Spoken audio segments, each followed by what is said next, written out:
Boris Johnson bamboozled by the scientific data. On second day of COVID, the Tories gave to me £37 billion and a contract for PPE. Are we surprised? Is anyone surprised that he is pretty much awful at everything, including not only leadership of the country, but basic science, even when it's explained for him by the best people in the country? It also just proves that just spouting absolute BS was his only strength. When it came to hard work, he just couldn't hack it, which is probably what every single other employer that he's ever worked for has already stated on record. Hello everyone, welcome back to the channel. Do not forget to hit the subscribe button, it helps a channel like me grow. So please,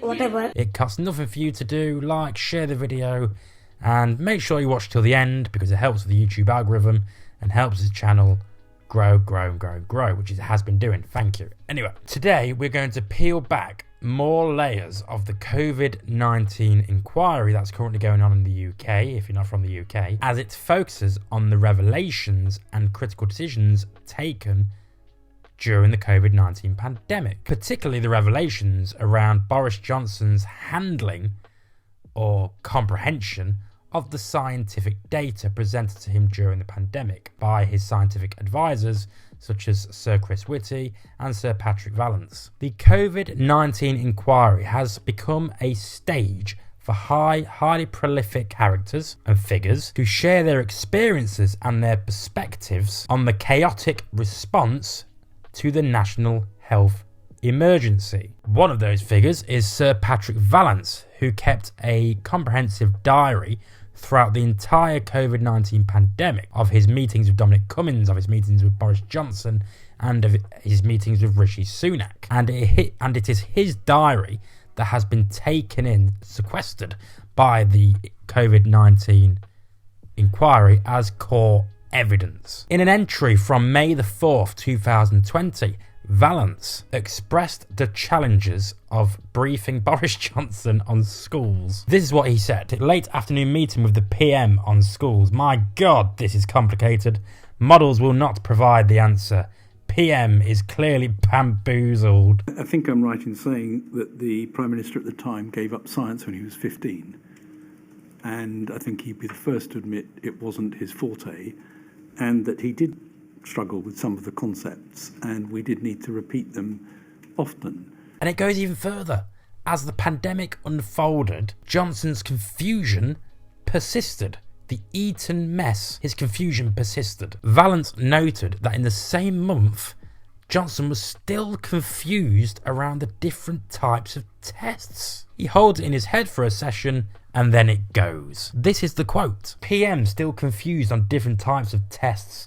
He holds it in his head for a session and then it goes. It goes even further. Johnson even ponders whether the reason that the COVID disease transmitted so quickly through the UK was it due to our libertarian nature as a country. Like, are we too free a nation to dare contain a virus? He says, is it because of the great libertarian nation we are that COVID spreads so much we're too shit to get our act together? Vallance revealed a lack of readiness, a lack of operational readiness to act on any of the advice that the scientific advisors hired, sequestered, collated to make these decisions in the first place, to advise them about these decisions.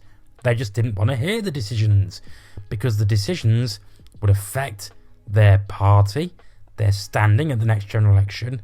Basically, it was a real test for which real decisions and real leadership was required, and they couldn't do it. The quote reads, "The focus on trying to get that timing exactly right was incorrect. It was an error to think that you could be that precise. You need to go early." That was in relation to implementing lockdown measures.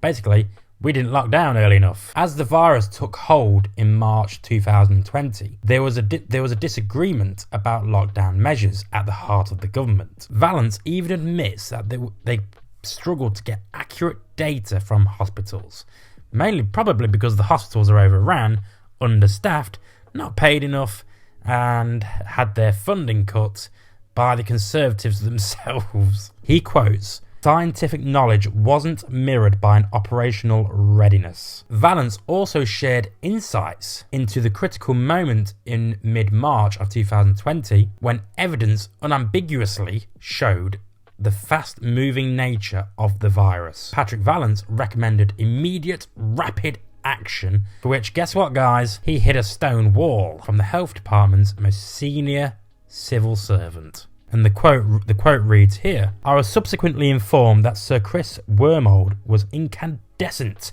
with rage that he had raised his views in this manner without due process." Do not forget to hit the subscribe button if you want to stay tuned with the channel's COVID-19 inquiry updates. Boris Johnson clearly wasn't fit enough to lead. He has been fired from most of the jobs that he's had in journalism. He's been caught lying numerous times. He is a born liar. He breathes as easily as he lies.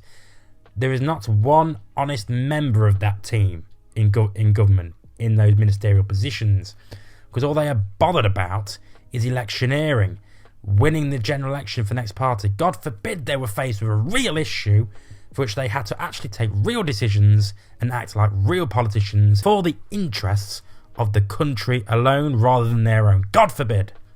And guess what, guys? They failed. They failed dramatically, and now we are starting to see the fallout through this COVID-19 inquiry of the worst decisions they ever made.